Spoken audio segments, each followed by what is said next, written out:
책을 많이 읽으면 예전의 나와 완전히 달라집니다.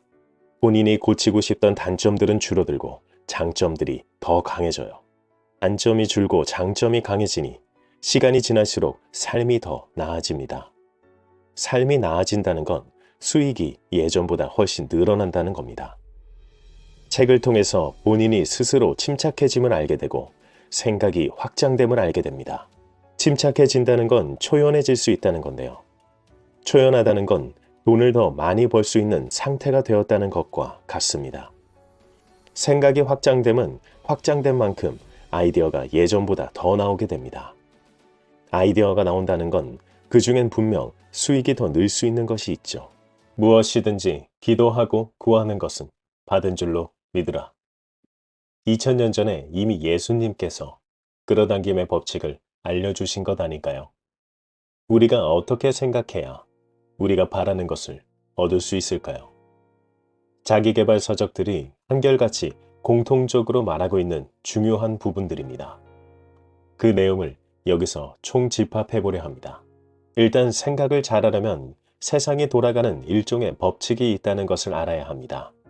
세상이 돌아가는 법칙을 크게 두 가지로 나누어 보면 이렇습니다. 나를 포함하여 세상 만물이 돌아가는 공통 법칙, 나에게만 적용되는 내가 만든 법칙. 세상 만물은 성장의 법칙에 따라 움직인다고요. 살아있는 모든 것은 성장하게끔 설계되어 있다는 겁니다.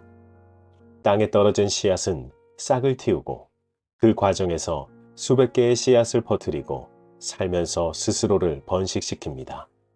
이처럼 살아있음으로써 점점 더 늘어나며 영원히 증가하는 것입니다.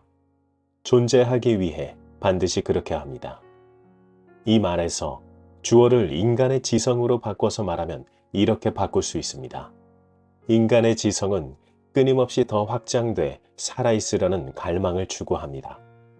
내가 배우는 모든 사실은 또 다른 사실을 배우게 하며 지식은 지속적으로 증가합니다.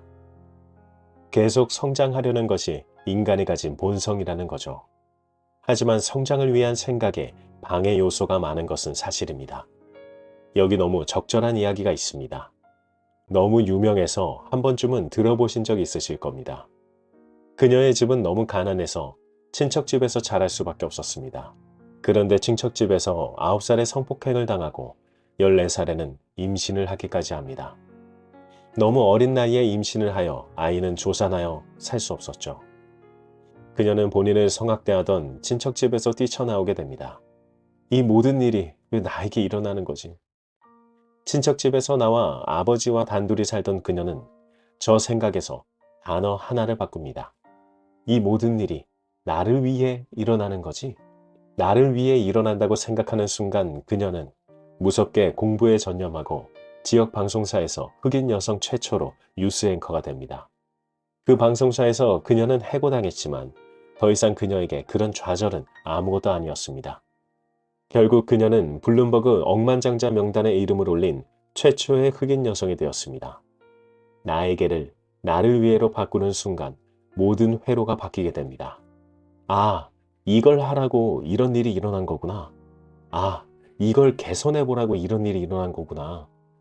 나를 위해로 바꾸게 되면 세상 만물이 돌아가는 공통법칙인 성장의 법칙에 적용됩니다. 부자의 행동 습관에는 이런 말이 있습니다. 우리에게 문제가 생기는 것은 성장을 위해서입니다. 만약 문제가 생겼을 때 회피하면 성장하지 못하도록 신이 만들어 놓은 법칙입니다. 그런데 문제를 극복하여 성장하면 이에 대한 보상을 확실하게 주는 것 또한 만들어 놓았습니다. 따라서 해결책이 없는 문제는 절대로 나오지 않습니다. 그리스도의 편지에는 이렇게 말하는데요. 성장은 존재의 보편적 성질이요, 일관된 원리이다. 계속해서 뭔가를 시도하고 움직이고 변화하는 사람은 확실히 달라져 있습니다. 제 주위만 봐도 그런 사람은 있었습니다. 저의 가장 친한 친구는 미국에 디자인 공부를 위해 유학을 갑니다. 거기서 그는 세상의 벽을 처음 경험했다고 합니다. 자신의 언어 학습 능력이 다른 사람에 비해 매우 떨어진다는 걸 처음 알게 된 거죠. 한국에서 영어를 배울 때는 그런 느낌이 없었는데 본인이 생각하는 것과는 완전히 달라서 새롭게 바꿔야겠다고 생각했습니다. 디자인은 일단 제쳐두고 언어에 매달립니다. 그는 성격상 한번 하기로 하면 집념이 대단합니다. 후에 골프를 배울 때도 갈비뼈가 부러질 정도로 휘둘렀으니까요. 언어가 어느 정도 됐다 싶어 디자인에 전념하기로 합니다. 원래 그걸 위해 유학 갔으니까요. 그런데 또다시 벽을 경험합니다. 학교 내에 너무 뛰어난 같은 한국인 학생이 있었는데 도저히 따라잡을 수 없었다고 합니다.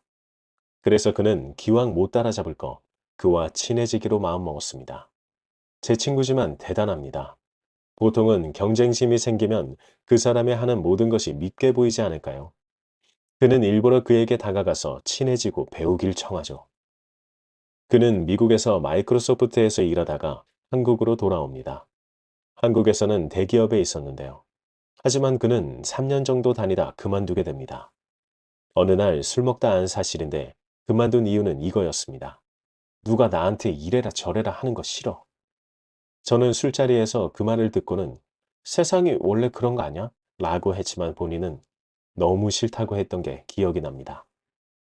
그 뒤로 그는 한 달 카드값을 내지 못할 정도로 돈에 대한 걱정에 시달리기도 했지만 지금은 어떨지 상상이 되시죠? 본인의 사업을 시작했고 전국 300여 개 매장에 납품을 하는 회사를 만들었습니다. 물론 사업이 어느 정도 궤도에 오르기까지 많은 고생을 했죠.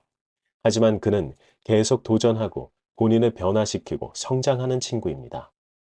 얼마 전에는 40대 초중반의 나이에 바디 프로필을 찍기도 했죠. 그의 이야기처럼 성장의 법칙은 본인이 행동을 할 때 적용됩니다. 사이토 히토리의 부자의 행동 습관에 나온 세상의 법칙은 이렇습니다. 신은 인간에게 생각할 힘을 주었다. 문제가 생기는 것은 성장을 위해서다. 보상을 주기 위해 행동을 만들었다. 행동할 수밖에 없도록 설계되어 있다. 같은 행동은 무의미하게 설계되어 있다. 개선이 중요하다. 행동을 하고 있다면 전력을 다해야 한다. 지식을 얻고 행동하여 지혜를 얻었다면 널리 알려야 한다. 성장을 위해 생각할 수 있는 힘을 준 것이고, 성장을 위해 문제가 생기며, 성장을 위해 이미 필요 기본 요건을 만들어줬다는 거죠. 그렇다면 삶의 목적은 성장일까요? 세계적인 영성 지도자인 디펙 조프라는 삶의 목적을 다르마의 법칙이라 하여 설명해 주는데요. 그가 말한 삶의 목적은 이겁니다. 사람들에게 나의 재능을 표현해서 봉사할 것. 어떻게 하면 이익을 낼 수 있을까가 아니라 어떻게 하면 사람들에게 도움이 되고 봉사할 수 있는가를 생각하는 겁니다. 이렇게 생각하면 생각이 확장됨을 경험할 수 있습니다. 이익을 내려고 하면 시야가 좁아지고 이익이 나지 않는 부분에 대해서는 관심을 두지 않게 되기 때문이죠. 그런데 도움을 줄 수 있는 것은 이익과 상관없이도 굉장히 많기 때문에 생각이 확장되는 거죠. 결국 이도 성장입니다. 그런데 아이러니하게 거기서 이익을 얻을 수 있다고 디펙 조프라는 말합니다. 삶의 목적에 대해 생각하고 본인의 재능을 표현할 때 베풀게 되겠죠. 본인이 받고자 하는 것을 베풀면 그대로 돌아오는 것이 또한 세상의 법칙입니다. 본인의 재능을 표현하는 것은 행동밖에 없으니까요. 그래서 본인이 무슨 재능을 가지고 있는지 본인을 아는 것이 역시 첫 번째입니다. 만약 아직 본인을 모르겠다면 디펙 초프라가 제안한 사람들에게 봉사할 방법, 사람들을 도울 방법 중 내가 할 수 있는 일을 찾아보는 것도 좋다고 생각합니다. 거기서 발견하게 될 수 있으니까요. 사람들에게 봉사를 해서 이익을 얻을 수 있다는 것은 결국 상대방의 손에 본인이 원하는 것이 들려 있다는 것과 같습니다. 그래서 인간은 본인과 인간을 위해 살아야 하는 것을 강조하는 거죠. 하지만 본인보다 다른 사람을 더 생각하는 것은 안 됩니다. 등산을 할 때도 다른 사람을 신경 써서 도와주다 보면 둘 다 위험에 빠질 수 있기 때문에 본인 먼저 안전한 곳을 확보한 후 도와줘야 하죠. 디펙 조프라가 말한 세상의 법칙은 이렇습니다. 순수 잠재력의 법칙, 배품의 법칙, 까르마의 법칙, 최소 노력의 법칙, 의도와 소망의 법칙, 초연의 법칙, 다르마의 법칙. 이 법칙들은 동시다발적으로 서로에게 영향을 주지만 제 나름대로 활성화되는 순서를 잡아봤는데요. 동의하실지 모르겠지만 제 머릿속에는 꽤 확고하게 잡히게 되었습니다. 7번째 다르마의 법칙인 다른 사람에게 나의 재능을 표현하여 봉사하는 것을 실천하면 2번째 베품의 법칙이 활성화되고 3번째 까르마의 법칙과 첫 번째 순수 잠재력의 법칙을 활성화시킵니다. 이 두 법칙이 활성화되니 자연스럽게 4번째 최소 노력의 법칙과 5번째 의도와 소망의 법칙도 각각 활성화됩니다. 그리고 결과에 집착하지 않는 6번째 초연의 법칙에 도달하게 되면 다시 7번째 다르마의 법칙으로 돌아오는 순환이 됩니다. 책에서는 세포를 예로 들었습니다. 인체의 어느 한 세포만 들여다보아도 이 법칙들이 그 세포의 기능을 통해 표현되는 것을 볼 수 있습니다. 위장세포든 심장세포든 뇌세포든 모든 세포는 순수 잠재력의 법칙 안에서 태어납니다. DNA는 순수 잠재력의 완벽한 예입니다. 사실 그것은 순수 잠재력의 물질적인 표현입니다. 동일한 DNA라도 각각의 세포 안에 있는 DNA는 그 특정한 세포의 독특한 필요를 채우기 위해 다양한 방식들로 그 자체를 표현합니다. 모든 세포는 또한 배품의 법칙을 통해 작용합니다. 세포는 조화와 균형의 상태에 있을 때 건강하게 살아 있습니다. 균형의 상태는 충족과 조화의 상태이지만 지속적인 주고받음에 의해 유지됩니다. 각각의 세포는 다른 모든 세포에게 뭔가를 베풀고 도우며 동시에 다른 모든 세포에게 자양분을 받습니다. 세포는 언제나 역동적으로 흐르는 상태에 있으며 그 흐름은 결코 방해받지 않습니다.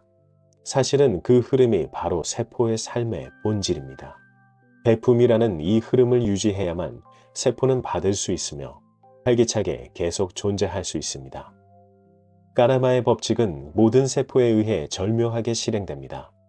일어나는 모든 상황에 대해 가장 알맞고 정확한 반응이 그 지성 안에서 이루어지기 때문입니다.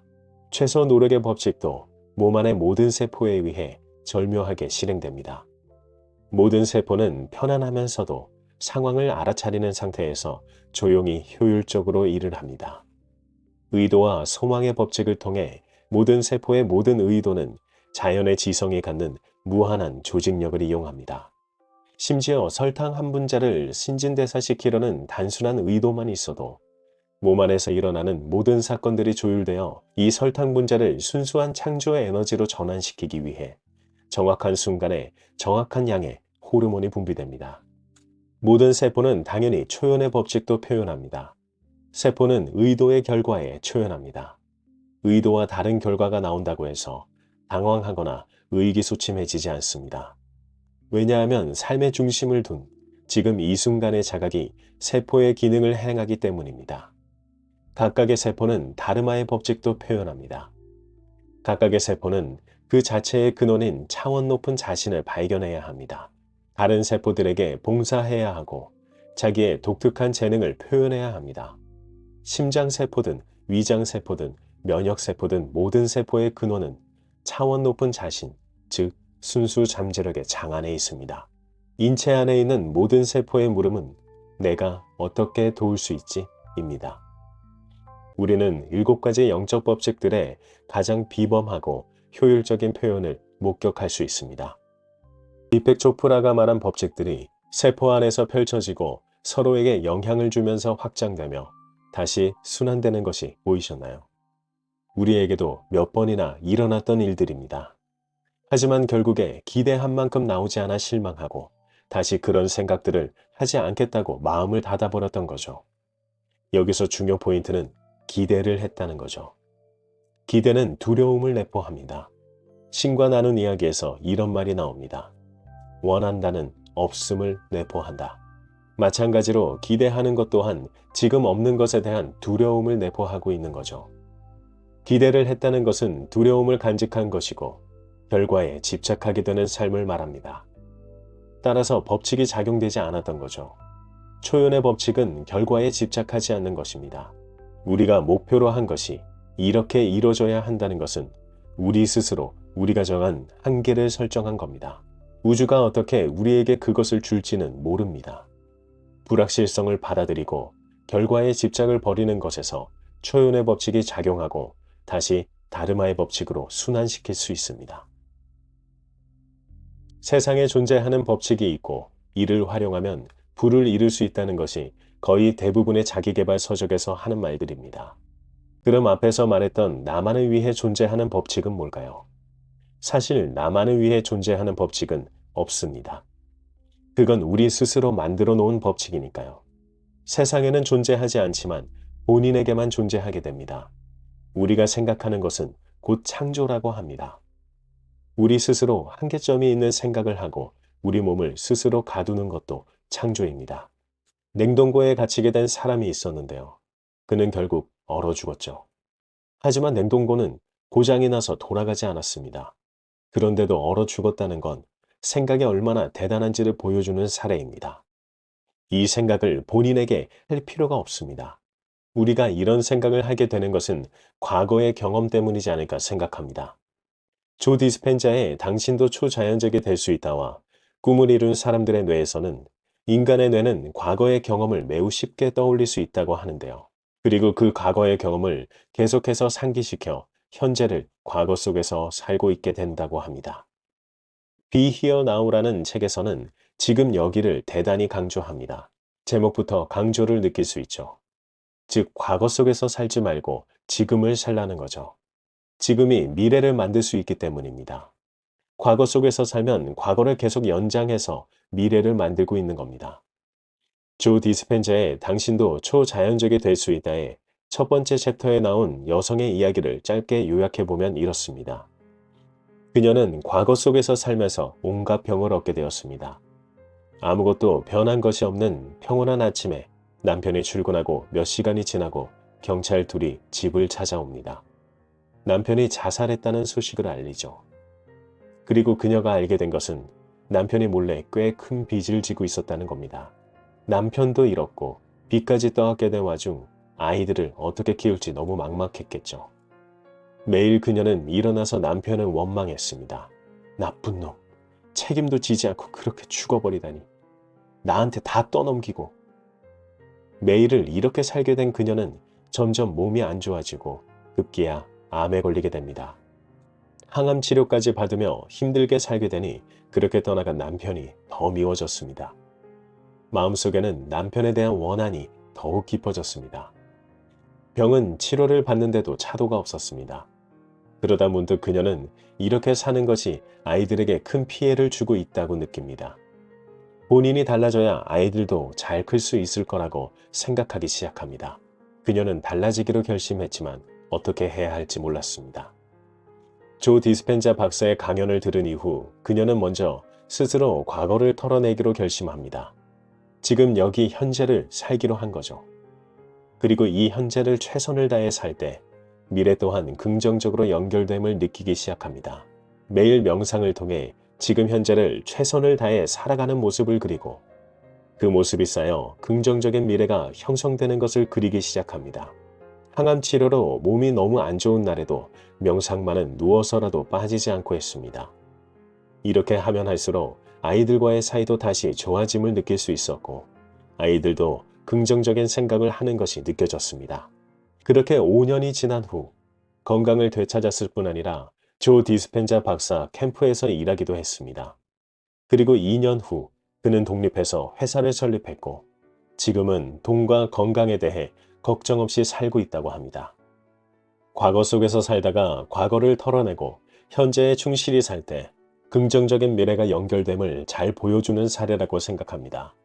지금 현재는 과거에 내가 선택한 모든 것의 총집합 결과물입니다. 그 결과물에 치여서 살다 보면 미래는 과거와 같을 겁니다. 스티브 잡스의 너무 유명한 말이 있죠. 과거, 현재, 미래는 선으로 이어져 있다. 그가 이런 깨달음을 얻은 것은 아마도 그가 히피였던 시절 인도에 갔던 경험 덕분이지 않을까요? 그 당시 전쟁에 지친 사람들이 평화를 외치며 나온 문화가 히피 문화입니다. 이 히피 문화는 깨달음을 추구하기도 했는데 많은 히피들이 인도로 갔던 시기입니다. Be Here Now라는 책의 저자는 히피는 아니었고 정신과 의사였지만 히피를 따라 인도에 가게 되었고 거기서 깨달음을 얻게 됩니다. 한편 생각을 할 때 여러 가지 생각이 동시에 떠오르는 걸 경험하신 적 있으실 겁니다. 그때 긍정과 부정이 섞여서 혼란을 주기도 하죠. 도대체 무엇이 맞는지도 알 수 없고 내가 한 선택이 안 좋은 것일까 두려워지기도 합니다. 정말 신기한 것은 지금 감정을 지켜보고자 하면 그 생각은 없어지지만 평소에는 생각나지도 않던 과거 일이 떠올라 거기에 사로잡힙니다. 이렇게 생각은 지금에서 벗어나면 평소에는 기억하려 해도 나지 않던 10년 전, 20년 전 기억과 감정을 또렷하게 떠올려서 또 괴롭히기 시작합니다. 이 생각의 비밀은 일상생활에서 매우 강렬하게 작용합니다.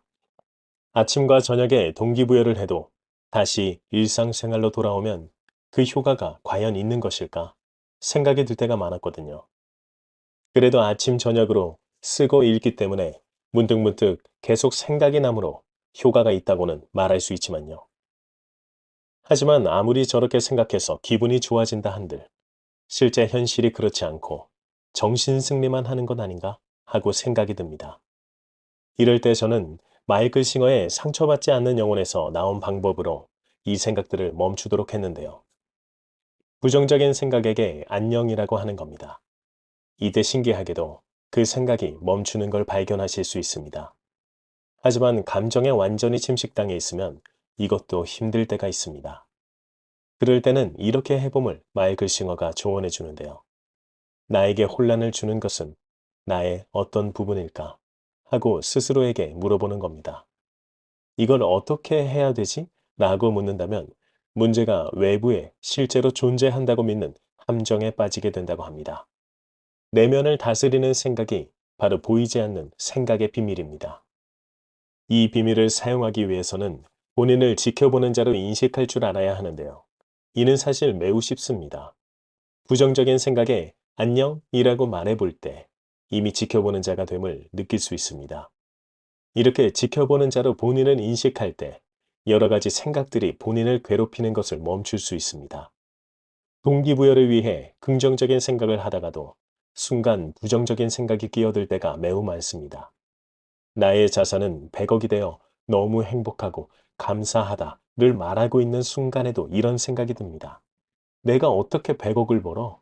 10억이라도, 아니 1억이라도 벌었으면 좋겠다.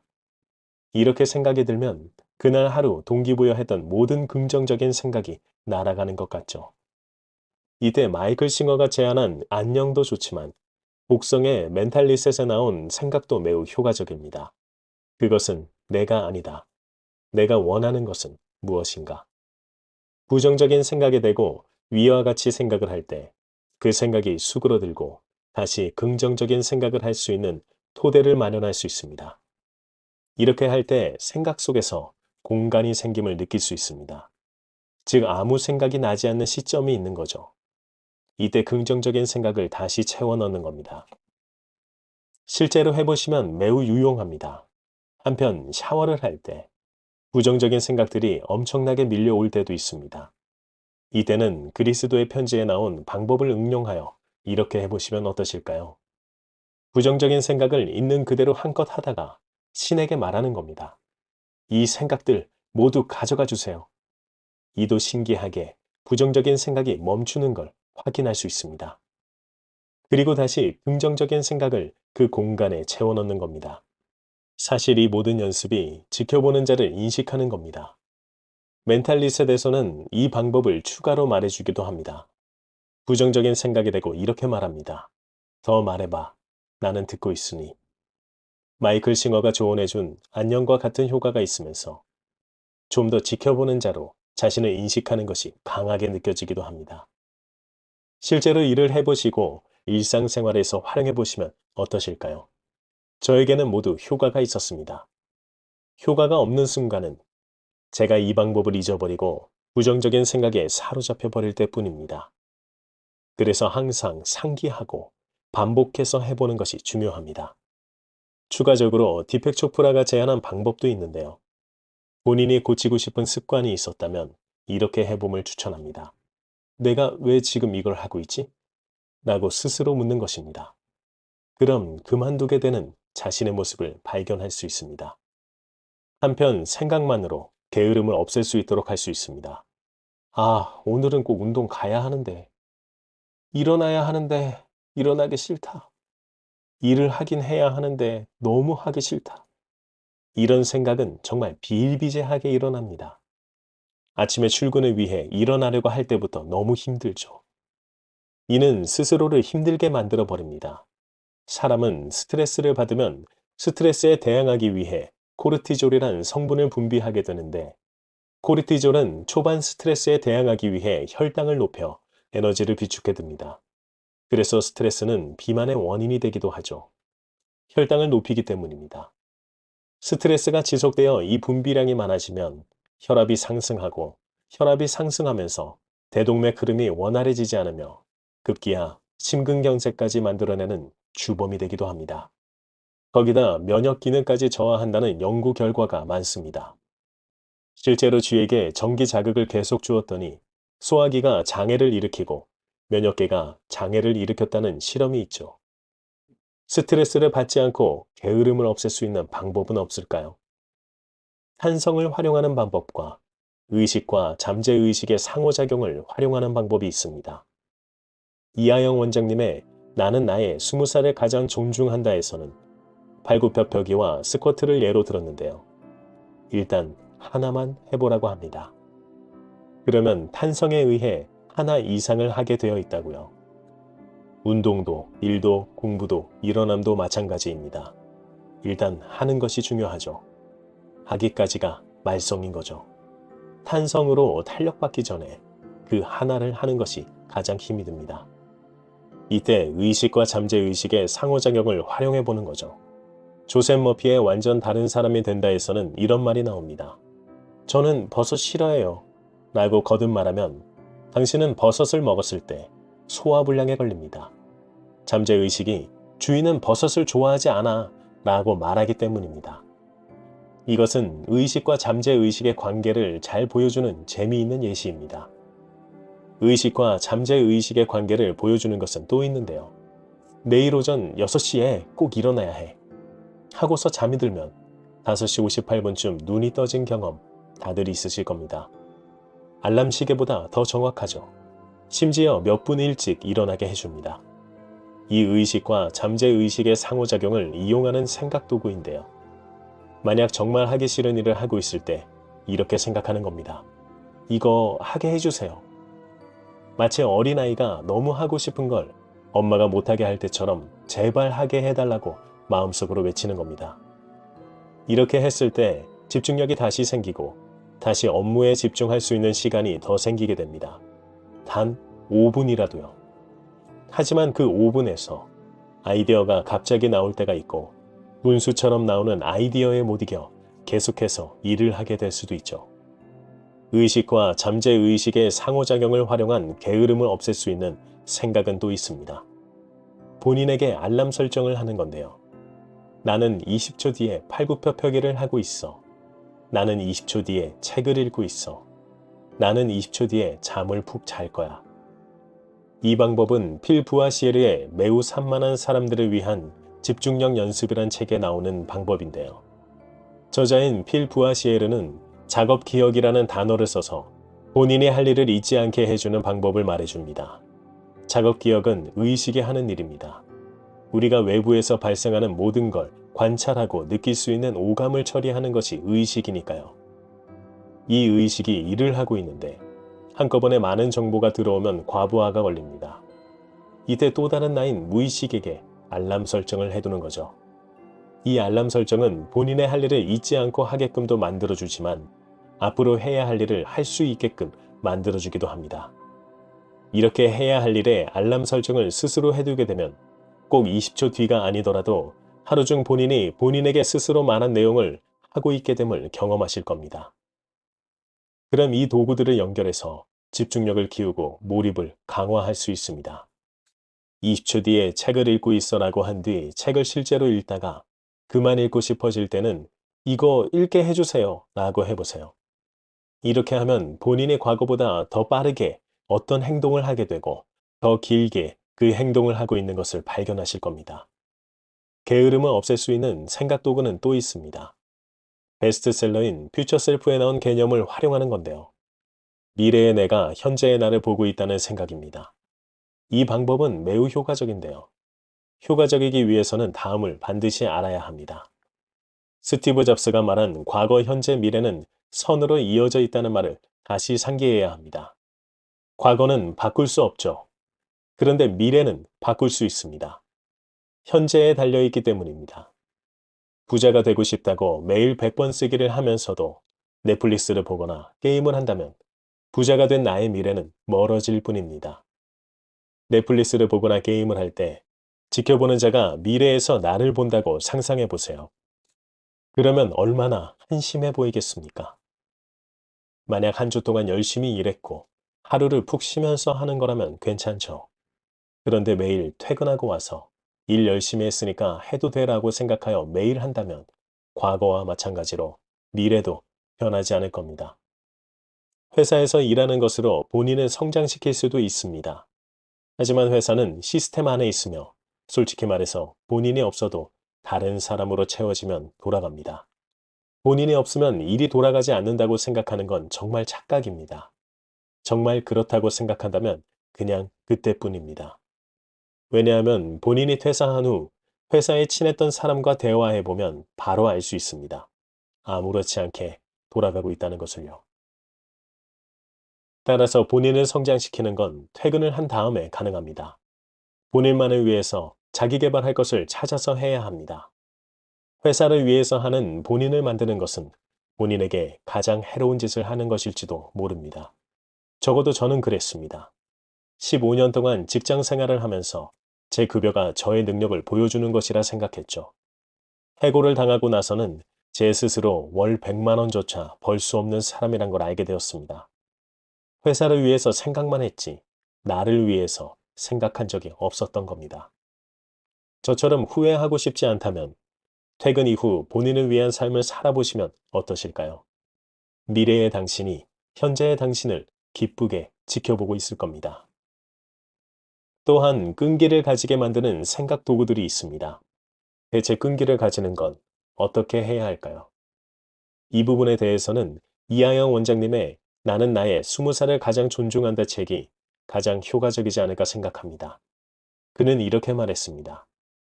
노력이 결과가 되지 않는 이유는 하나다. 즐겁지 않아서다. 즐거움이 끈기를 만들 수 있습니다. 제가 즐겁지 않은데 긍정적인 생각이 나올 수 있을까요? 즐겁지 않은데 그저 열심히만 한다고 되는 걸까요? 긍정 확언을 아무리 해도 계속 부정적인 생각이 나를 괴롭히는데 이게 되는 걸까요? 그저 그렇게 될 것을 아는 것, 이미 가진 줄로 믿는 것의 원천은 즐거움이었습니다. 이하영 원장님은 이렇게 말합니다. 즐거움은 개처럼 사는 것입니다. 개는 본인의 본능에 충실히 살아갑니다. 이를 강조하는 것은 오늘 하루를 충실하게 즐겁게 아무 생각 없이 살아감입니다. 이를 만들기 위해서는 매일 아침이 중요합니다. 오늘은 어떤 일이 일어나서 나를 설레고 즐겁게 만들어줄까? 어제부터 미리 오늘 할 일을 점검하고 계획을 세워서 미리 스트레스 받지 말고 어떤 일이 생길지 설레어 하고 즐겨보는 겁니다. 아침에 눈을 뜨자마자 이 생각을 하는 건 해야 할 일을 생각하는 것보다 우리 마음에 매우 효과적입니다. 디펙 초프라는 미래는 불확실하다고 했습니다. 우리가 미래를 통제하려 하고 외부의 환경을 바꿔놓으려고 노력하면 할수록 더 안 됐던 것이 이 이유입니다. 우리 마음이 즐겁고 평온해야 될 일이 되는 방향으로 흘러가기 시작합니다. 통제하려 하지 말고 그저 주어진 환경에서 즐겁게 최선을 다할 때 보상으로 물질적인 부 혹은 물질적인 부로 이어지는 기회가 주어질 겁니다. 목표를 매일 아침 읽으신다면 나의 마음은 항상 즐겁다. 나의 모든 일을 즐겁게 한다를 추가해서 읽어보시면 어떠실까요? 정말 하기 싫은 것도 즐거운 마음으로 할 때 다른 사람 눈에 들어오고 그 사람이 여러분이 원하는 걸 줄지도 모릅니다. 디펙 쇼프라는 이렇게 말했습니다. 우주가 어떻게 우리에게 그것을 줄지는 모릅니다. 모를 수밖에 없는 걸 알고자 하기보다 불확실성을 받아들이고 그 순간 지금 여기를 즐기라는 거죠. 어차피 줄 것이니까요. 이렇게 즐거움을 갖는 것은 끈기를 가질 수 있는 힘의 원천이 될 수 있습니다. 하지만 이 생각들의 도구들을 항상 잊지 않고 사용함에도 너무 사용해서 효과가 떨어짐을 느낄 때도 있게 됩니다. 이럴 때 필요한 것이 명상인데요. 제 삶에서 명상은 매우 효과적인 수단이었습니다. 원하는 것을 이루는 명상도 좋지만 항상 내 마음을 차분하게 만들어줄 명상이 필요했습니다. 조 디스펜자의 당신도 초자연적이 될 수 있다의 책에서 소개한 에너지 센터 해방하기 명상도 괜찮았지만 좀 더 직접적인 걸 원하기도 했습니다. 에너지 센터 해방하는 명상은 5초간 3번씩 회음부를 끌어올려 뇌까지 전달시키는 활동을 하고 5초간 3번씩 회음부와 아랫배를 끌어올려 뇌에 에너지를 전달합니다. 또 5초간 3번씩 회음부, 아랫배, 윗배에 끌어올리듯 힘을 주어 에너지를 전달합니다. 그리고 10초간 3번씩 똑같은 방법으로 정수리까지 가는 상상을 하고 숨을 멈춥니다. 이렇게 하면 잡생각이 줄어들고 머리가 맑아지는 효과가 있습니다. 저는 이 명상으로 큰 효과를 본 사실이 하나 있는데요. 매우 창피한 일이기도 하지만 밝힙니다. 어느 날 갑자기 항문에 뭔가 톡 튀어나온 것이 느껴지더니 건드리면 너무 아픈 겁니다. 이게 말로만 듣던 치질인가 싶었습니다. 먹는 약이라도 먹어야 하나 하고 생각하다가 이 명상을 한 달간 해보고 약을 먹든지 병원에 가든지 하기로 했습니다. 약 보름쯤 하자 거짓말같이 그 툭 튀어나온 것이 사라졌습니다. 아픔도 없고요. 회음부를 끌어올리는 힘이 잘 작용했던 걸까요? 아니면 정말 에너지 센터가 해방되어 몸의 흐름이 잘 돼 자가치유를 했던 걸까요? 원인은 모르겠지만 그것이 생긴 후 제 생활 습관이 바뀐 것은 명상을 추가한 것밖에 없으니 치유가 된 이유는 명상이라고 말씀드릴 수밖에 없는 것 같습니다. 세계적인 영적 지도자인 디펙 초프라는 7일간 명상을 각각 다른 주제로 해봄을 알려줍니다. 디펙 초프라의 책 완전한 명상에서 나온 내용을 소개합니다. 먼저 우리가 진정으로 원하는 것을 7가지로 구분해 놓고 그 7가지에 대한 명상인데요. 7가지는 이렇습니다. 안정감과 안전, 성공과 성취, 사랑과 소속감, 개인적 의미와 가치, 고양된 목적과 영성, 온전함과 통일성. 마인드무비를 맞춤 제작으로 신청해 주시면 제가 질문지를 드리는데 질문지의 내용도 저 7가지를 기본 베이스로 둔 겁니다. 디펙 초프라의 명상은 하루의 목표를 정하고 통찰력을 가질 수 있는 문구를 되뇌는 것으로 시작해서 중요한 질문 3가지의 답을 해보는 것으로 마무리됩니다. 1일차 목표는 완전히 안정적이고 안전하다고 느끼기입니다. 통찰력을 가진 문구는 3가지만 소개하자면 당신은 당신이 느끼는 만큼만 안전합니다. 당신의 진정한 자아는 절대 위협받지 않습니다. 세상은 내면의 안정 또는 내적 불안을 반영합니다입니다. 그리고 중요한 질문은 내가 잘하고 있는 것은? 내가 잘못하고 있는 것은? 다음 단계는 무엇인가? 이렇게 3가지입니다. 중요한 질문 3가지는 7일간 명상 동안 목표가 달라짐에 따라 답도 달라지게 됩니다. 질문 자체는 똑같지만 명상의 목표에 따라 답이 달라지는 거죠. 7가지를 각각 하루의 목표로 잡고 스스로에게 질문하는 시간으로 마음을 다스리는 시간을 갖는 것을 강조합니다. 이때 중요한 것은 받아들임입니다. 거부하거나 애써 밀어내거나 본인이 행동한 것임에도 변명을 달거나 이유를 달지 않고 그저 받아들이는 것이 가장 중요합니다. 이하영 원장님은 이렇게 말했습니다. 부자가 되는 것은 마음 공부하는 것이다. 김승호 회장님은 이렇게 말했습니다. 부자가 되는 것은 세상의 이치를 깨닫는 것이다. 우리가 부자가 되려면 마음 공부를 하는 것이 필수 요건이 됩니다. 마음을 수련하고 공부하는 법을 가르치는 교육기관이 많지 않기 때문에 더군다나 제대로 된 기관이 있을까 의문도 듭니다. 스스로 경험하고 생각하고 행할 수밖에 없습니다.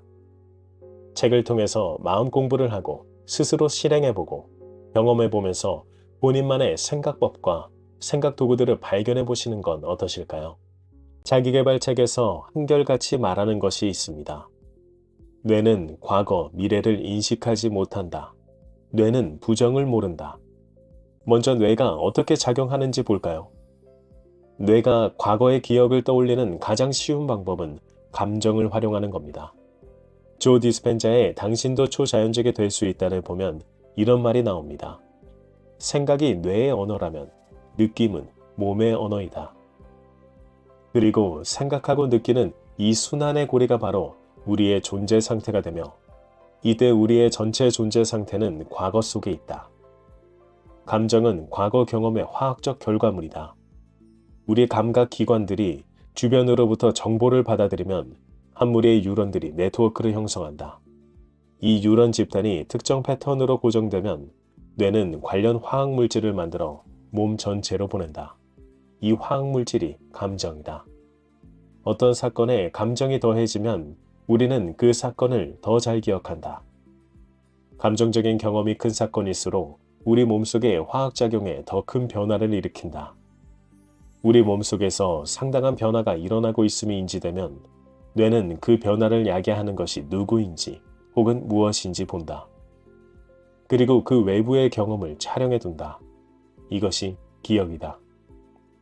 그러므로 한 사건의 기억은 우리 뇌에 신경학적으로 각인되고 그 장면은 우리 회백질 속에 완전히 엉겨붙어서 세월이 지나도 떨어져 나가지 않는다. 스트레스를 일으키는 경험이 발생한 순간과 장소, 그곳에 있던 사람들과 대상들의 조합이 하나의 홀로그램 이미지로 우리의 뉴런이라는 건축물 속에 아로새겨진다. 이것이 우리가 장기 기억을 만들어내는 과정이다. 그 경험은 신경회로 속에 각인되고 그 감정은 우리 몸속에 저장된다. 그렇게 우리의 과거가 현재 우리 몸과 하나가 된다. 다시 말해 트라우마를 경험하면 우리는 신경학적으로 그 경험의 회로 안에서 생각하려는 경향을 보이고 화학적으로 그 사건이 야기한 감정들만 느끼려고 하며 그 결과 우리 전체 존재 상태가 생물학적으로 과거에 갇히게 된다. 이 책 말고도 신경내과 전문의가 쓴 책이나 다른 뇌에 관련된 책을 봐도 같은 말을 하고 있음을 발견할 수 있습니다. 즉 과거 경험의 충격이 클수록 현재를 살고 있어도 그때의 기억이 단단하게 박혀서 현재에서 아주 조금만 비슷한 경험을 하게 되면 과거가 떠올라 그때 그 기억대로 행동하게 됨을 말해줍니다. 그래서 이 과거를 떨쳐내는 것이 숙제입니다. 지금 여기 현재를 살고 있는 사람은 현재의 나이지 과거의 내가 아니죠. 하지만 떨쳐내야 한다고 생각하면 할수록 떨쳐내기 쉽지 않을 겁니다. 디펙 초프라의 성공을 부르는 7가지 영적 법칙에는 이런 말이 나옵니다. 7가지 법칙 중 최소 노력의 법칙 활성화 조건으로 말한 건데요. 첫째 요소는 받아들임입니다. 받아들임이란 오늘 나는 내게 주어지는 사람과 상황, 환경, 그리고 일들을 받아들일 것이다 라고 다짐하는 것입니다. 받아들임을 통해 우리는 지금 이 순간이 있는 그대로 그래야 한다는 것을 알게 됩니다. 과거를 떨쳐내기보다 받아들임을 택하는 거죠. 지금 이 순간은 과거의 선택들의 합이므로 이 순간을 거부하는 것은 본인을 거부하는 것과 마찬가지입니다. 디펙 초프라는 이렇게 말합니다. 지금 이 순간을 거부하는 것은 온 우주를 거부하는 것과 같습니다. 과거의 생각을 끊어내고 현재를 잘 살아서 미래를 만들려고 하는데 받아들임이라니 이상하게 느껴지실지도 모릅니다.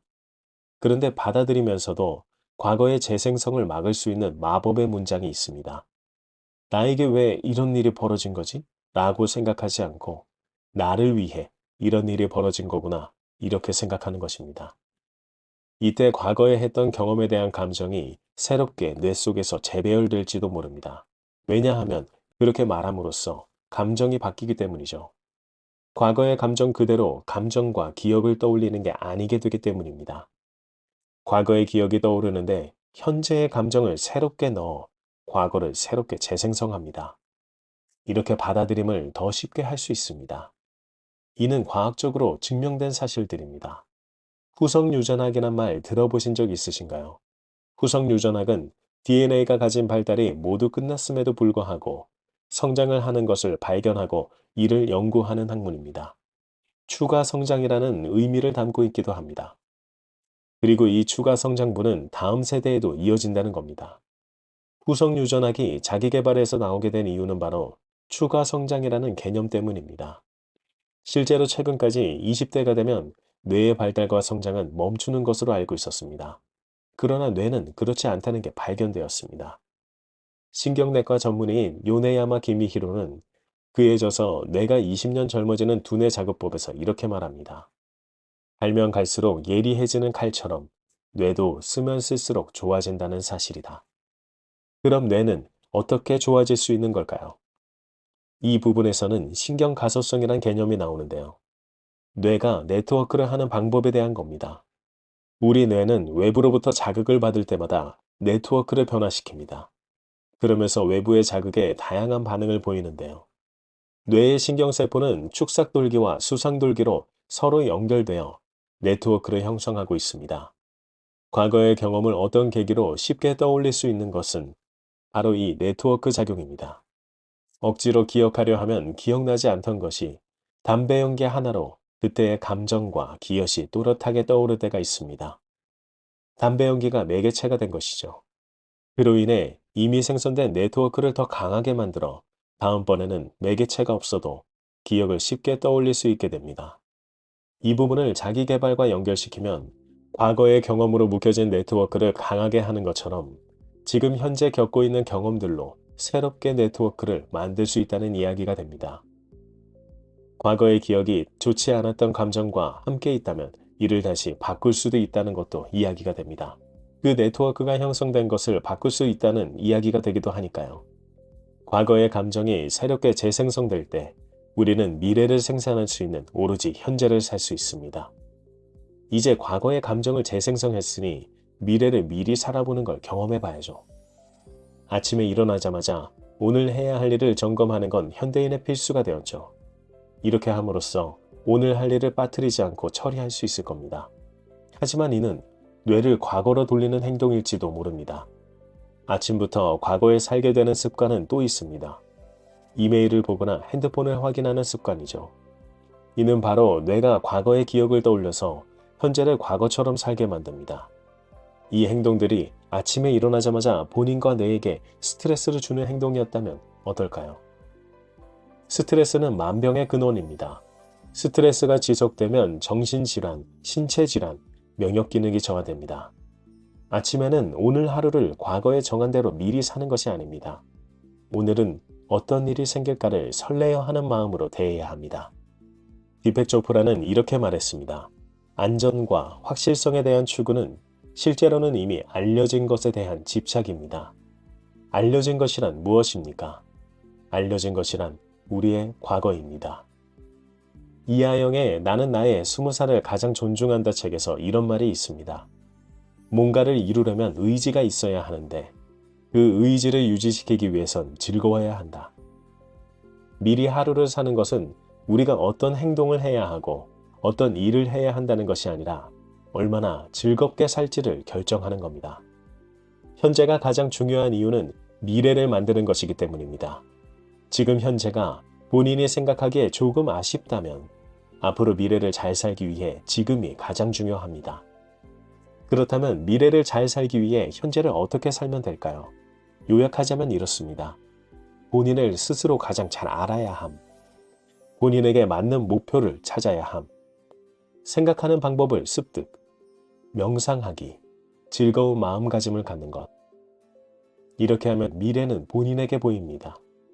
그런데 사실 이렇게 살기 힘들 수 있습니다. 그러면 역으로 맞춰가는 방법도 있습니다. 어떤 일을 할 때도 완성된 것을 분해해 가면서 역으로 스케줄을 잡으면 가장 좋기도 한데요. 미래를 어렴풋하게 미리 정해놓고 역으로 맞춰나가는 방식입니다. 어떻게 그 미래가 이루어질지는 고민하지 말고 본인이 바라는 미래만 정해놓는 거죠. 조 디스펜자는 당신도 초자연적이 될 수 있다 책에서 마인드 무비를 소개해 줬습니다. 저는 이 마인드 무비가 매우 궁금했습니다. 어떻게 만들까? 생각을 많이 했었죠. 책을 읽다 보니 만화경으로 트랜스 상태를 유도하고 나머지는 본인이 원하는 이미지들을 보는 것이라 합니다.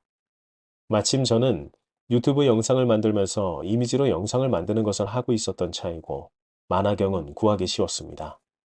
그래서 제 것을 먼저 만들었죠. 이 마인드 무비가 역으로 맞출 수 있는 도구가 됩니다. 조 디스펜자에 따르면 마인드 무비를 학생들에게 만들게 하는 목적이 있다고 합니다. 그 목적은 이렇습니다. 미래를 창조하겠다는 의도를 분명하게 해야 한다. 의식적, 무의식적 마음을 각자가 원하는 새로운 미래로 프로그래밍한다. 원하는 미래가 이미 일어난 것처럼 몸과 뇌를 생물학적으로 바꾼다. 미래의 그림과 이미지들을 음악과 연결시켜 뇌에 새로운 신경 네트워크를 만들고 몸을 새로운 마음에 감정적으로 길들인다. 이것은 원하는 미래를 잊지 않기 위한 한 방법이다. 미래를 일어난 것처럼 몸과 뇌를 새롭게 맞추기 위함이라는 것에서 역으로 맞출 수 있는 도구로 매우 훌륭한 도구인 거죠. 만화경을 앞에 두는 이유는 암시 감흥력을 높이기 위함입니다. 분별 없이, 분석 없이 그저 바라보게 되게끔 만드는 거죠. 어떻게 이런 일이 일어날까? 불가능한 일이야. 저렇게 많은 돈을 어떻게 벌겠어? 지난번에도 안 됐는데 이번이라고 될라고? 같은 생각들을 덜 하게 된다는 점에서 중요합니다. 조 디스펜자는 뇌에 대한 연구를 많이 한 사람으로 이렇게 말합니다. 뇌가 생각하지 않고 조용히 있을 때 의식적 마음은 유입되는 정보를 더 이상 분석하지 않는다. 디펙 초프라의 순수 잠재력의 법칙에서 분별하지 않는 것이 법칙의 활성화 조건이라고 했던 것 기억나시나요? 분별하지 않은 상태가 됨이 사실 어렵습니다. 왜냐하면 습관적으로 우리도 모르게 모든 사물과 사람에 대해 판단을 하고 있기 때문이죠. 그래서 암시 감흥력을 높이기 위해 그걸 높여 분별하지 않고 분석 없이 받아들임을 유도하기 위해 만화경이 마인드무비의 앞에 있게 됩니다. 만화경의 효과에 대해서는 조 디스펜자는 이렇게 말합니다. 만화경 속에서 계속 이어지는 기하학적 프랙탈 패턴들은 어떤 사람, 어떤 사물도 아니고 어떤 장소, 어떤 시간이라고도 말할 수 없기 때문에 우리가 알고 있는 사람, 사물, 대상, 장소와 시간과 관계하는 우리 뇌의 인식 네트워크들과 관련 센터들을 건너뛰게 된다. 생각하거나 분석하기를 멈추고 알파파 혹은 세타파로 들어가면 오른쪽 방구의 활동이 활발해진다. 왼쪽 방구가 기재의 영역에서 작동하고 오른쪽 방구가 미지의 영역에서 작동한다면 오른쪽 방구의 활동이 활발해질 때 우리는 무언가 미지의 새로운 것을 더 쉽게 창조할 수 있다. 즉 분별하지 않고 분석하지 않고 받아들임이 중요함을 뇌를 분석한 자료를 통해 말해줍니다. 디펙 초프라가 말한 받아들임과 같죠. 과학적인 내용 없이 받아들임이 중요함을 말해도 순간적으로 느낄 수는 있으나 갈수록 의심이 되는 건 사실입니다. 그래서 과학의 바탕을 두고 그렇게 될 수밖에 없음을 말할 때 더 신뢰가 가기도 하죠. 제가 지금까지 약 300여 편의 마인드 무비를 만들어 드리고 받은 피드백이 있는데요. 저 질문지에 답을 쓰는 순간에도 너무 기분이 좋았다는 겁니다. 그 사실에 저도 너무 기뻤습니다. 그 중에서도 가장 기분이 좋은 것은 마인드 무비에 넣은 내용이 실제로 일어났다고 연락이 온 경우입니다. 그것만큼 기쁜 건 없었죠. 종종 유튜브 댓글에서도 마인드 무비를 보고 점점 좋은 일이 생기고 있다고 해주시는 분들이 계십니다. 그럴 때마다 너무 기쁘고 감사함을 느낍니다. 이 내용이 증명해 주는 것이 디펙 초프라가 말한 남을 도와주는 것에서부터 시작하여 다르마의 법칙이 활성화되고 순차적으로 법칙들이 활성화되면서 저에게도 이로움을 주는 세상의 법칙이 아닐까요? 한편 미래에 한강이 보이는 집을 사고 싶다는 목표를 잡았다고 생각해보죠. 성수동에 있는 럭셔리 아파트의 시세는 지금 현재 60억에서 100억 정도 됩니다. 저도 이를 목표로 잡고 있죠. 이 목표를 실행하기 위해 우선 하루에 10,000원씩이라도 돈을 모으기로 했다고 가정해보죠. 그러면 100억까지 만드는데 계산하지 않아도 지금 생에서는 불가능합니다. 그러면서 90%의 사람들이 포기를 하게 되죠. 하지만 매일 10,000원씩 모으는 실천을 통해 가까운 미래에 꿈이 다가오게 됩니다. 부자의 행동 습관의 저자 사이토 히토리는 이렇게 말했습니다. 꿈이 당신에게 다가오는 과정은 이렇습니다.